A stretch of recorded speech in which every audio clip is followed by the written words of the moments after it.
father was died when he was studying in standard 6th, but he gave up his education due to his family situation. Then he joined as a salesman in his uncle's shop.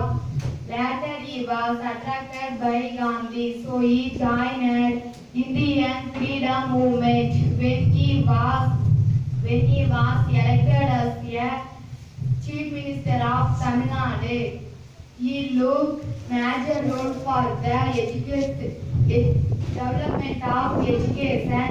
He started thousands of government schools in each and every small village. He gave a fund-free compulsory education to male system. He died on 2nd October 1975. The great leader, kingmaker and Dharmavira, we salute him. Thank you for giving this opportunity for me. Thank